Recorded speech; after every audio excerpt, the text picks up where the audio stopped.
Yo, my fellow nerds, it's Ninja Dad, your favourite nerd, coming at you again today with episode 7 now of The Witcher 3 on our Death March run. And today we are covering, well, the horrible bosses that you get to encounter in the Hearts of Stone. The game definitely ramped up the bosses from Wild Hunt to Hearts of Stone, and the three that we're really covering today are the Toad Prince, the Ofieri Mage, and the Caretaker, just to give you an idea of how the battles go. And if you have a look at my gameplay, which not super flash or anything, but you really get to see how much the Undying perk gets used, especially in the Toad Prince and the Ofieri Mage. So, yeah, we'll just kick off and, yep, talk as we go.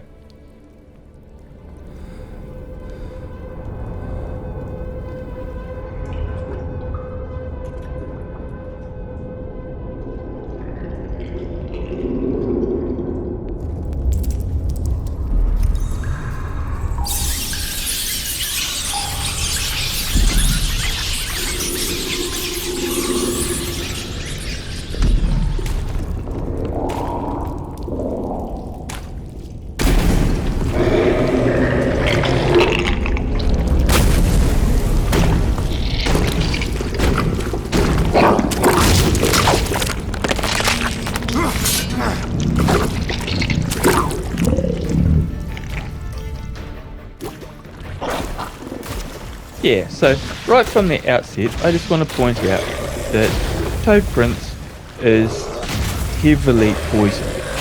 So, first off, if you're not running the Golden Oriole, particularly the Superior, you're going to be in trouble right from the outset. As you can see, I'm taking an absolute pounding, and I haven't even got a blow on him yet. So, basically, I think this is the second time through, because I normally play Wild Hunt, and I only just recently got the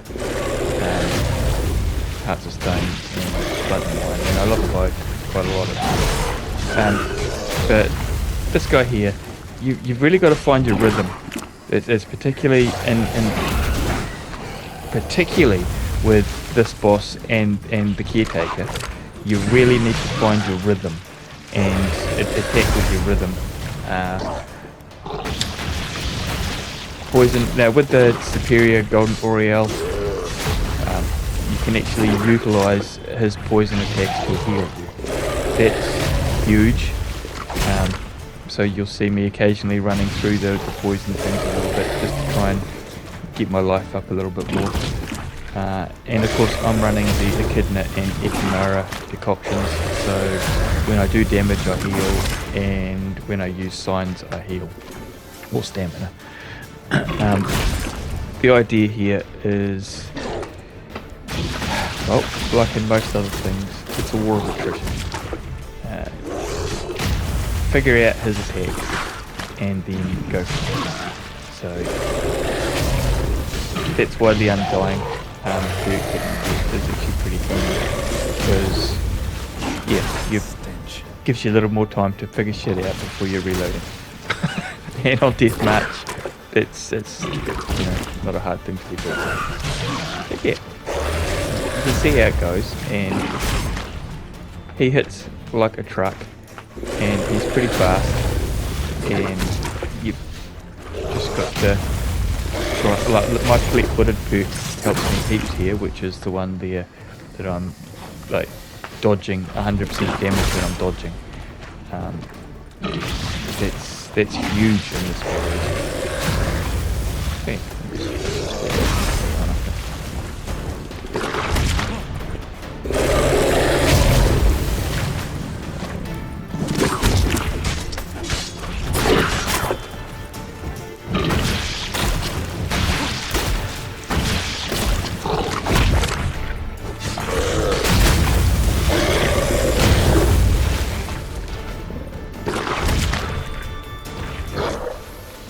Okay, so yeah, on watching the playback, I also noted that in his mouth he's got a little flash right before he does his tongue strike, and you can time your dodge according to that. I didn't pick that up in my gameplay, otherwise I would have used that. But the next time I play through, definitely I'll be looking at when I see that tongue flash, it's time for a dodge.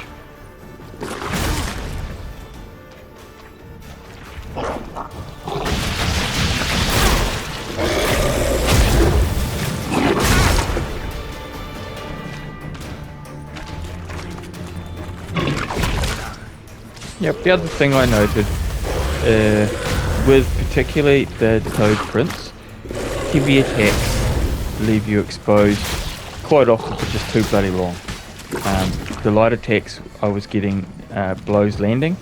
The heavy attack, more than half of them, he was interrupting my attack or hitting me while I was charging, as you can see, and it's like, wow, sod. Change up. Adjust your gameplay style to according to that, and yeah, like I said, figure out your opponent's attacks and start taking them apart.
Yeah, so in Hearts of Stone, you get to basically go between the Toad Prince and the Ofieri Mage, and the only thing you get in between is the introduction to Gorn to Odin, or the reintroduction of him, really, because he's in the Wild Hunt. This guy here has got all shades to me of the other day I watched Wonder Woman 1984, and there was that wishing thing with the evil incarnate that grants wishes but takes something away from you, and this is pretty much what Gauntlet is. He's this being of immense power that likes to muck with people, and he's very torturous, kind of like a kid with what do you call him, a magnifying glass, and yep, we're the ants in that equation. But yeah, you deal with Gaunter sparingly, thankfully, and then you deal with the Ofieri Mage almost straight after this. And yeah, that's probably one of the toughest battles in Hearts of Stone, the Ofieri Mage. In my opinion, anyway. Once it's all over, we shall meet at midnight at the crossroads, beneath the willows near the village of Yantra. Ah, and I must give you something to remember me by.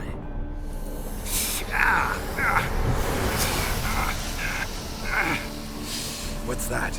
A mark to show we're associates.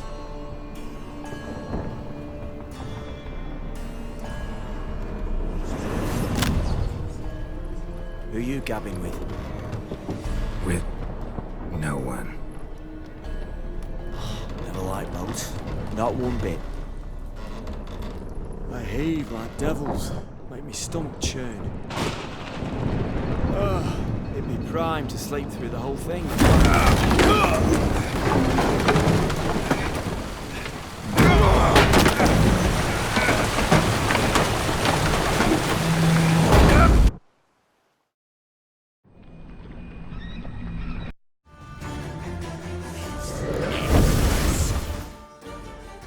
Alright, so the first thing you want to do is get your clothes back on, because, well, you start off in a state of moderate disrobement, I guess, and get your armor back on, because, well, that's huge. Straight off the bat, that's a real big thing. And once again, the fleet-footed perk here is absolutely golden, as is the Undying, so that you get a bit more time to figure out the attacks before you're looking at the reloading screen. I like to make sure that the others are dead first, and as you'll see that water, you can see it rising from the ground. That gives you an indication that it's about time for a dodge, and when you see it really start to come up, bang, you want to quickly flick away, and hopefully you'll get it right there. And if you're dodging with the fleet-footed, that means basically you're not going to take damage on that move, which is a huge help. These guys here just dodge and hit, and look, the ofieri mage will drop these guys for you, and that guy there, yep, bang, he dropped his shield in the attack, and I took full advantage of that.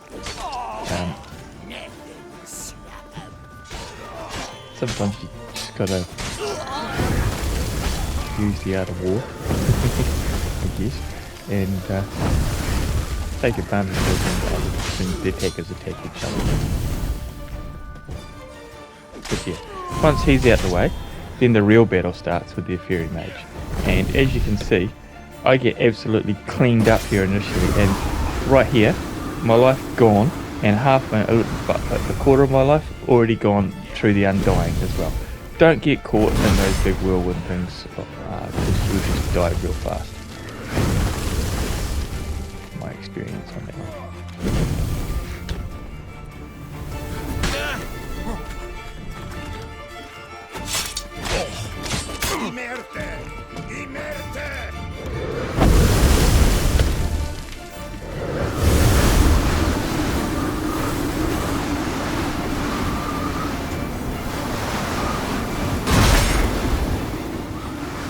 Okay, when he exits that whirlwind thing, you've got a moment, just a real short moment to lay into him, and it's a trade-off of don't get too close to the whirlwind, but you need to be in striking distance. Once he stops, you can run in and bash him. The other thing I'd like to point out here is that I got poison blades on, and honestly, I think I took half his life to bloody poison blades. That's the huge difference that they make in this game.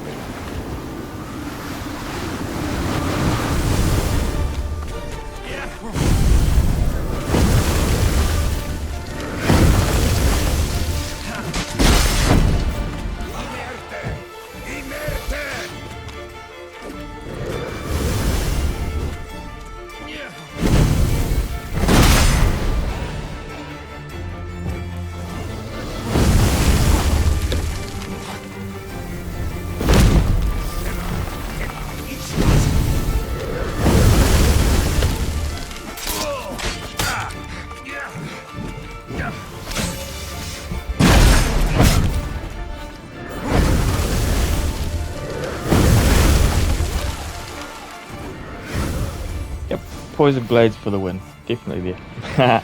Alright, so moving right along, the other one that we want to look at is the caretaker. Who are you? Yep. Now, this guy's probably the creepiest of the bosses, I would have to say. And his little shovel that he's got is a life-stealing shovel. So when you get hit by that, you give him your life back that you've taken already. And don't get hit. Don't get hit. Just don't get hit. And you can see the field that little move does. Don't be in the field when it goes off. And don't try, like I was to over-capitalize on his, like Imralith movement got stuck in you know, he's wielding. It's the same as Imralith here, but don't bash him too much. Just chip away at this guy's stuff. And there'll be a point where you've taken him down to a certain amount, and then he'll trigger his healing thing where he summons all those creatures that he can kill and steal their life back. I tried to kill them and it didn't do much effect, so I'm wondering if you can't and just got to deal with it, just like some of the other bosses, like the Cow and Blood and Wine and the Rapunzel sword. Just gotta figure out their attacks once again. This guy didn't trigger my take your time. Figure out the boss's attack.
Come on.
Okay, so yeah, this is the caretaker, and Learn from my mistakes.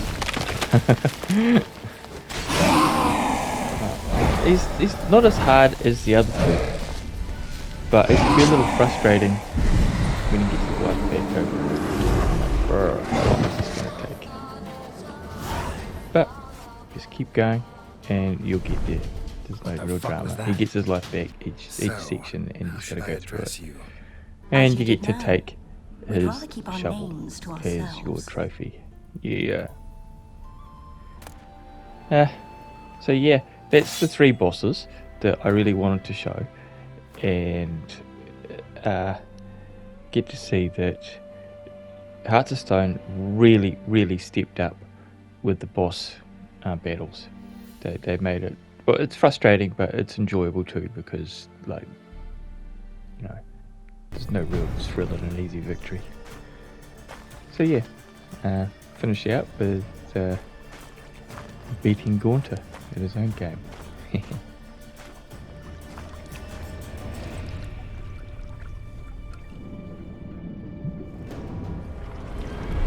Gotcha.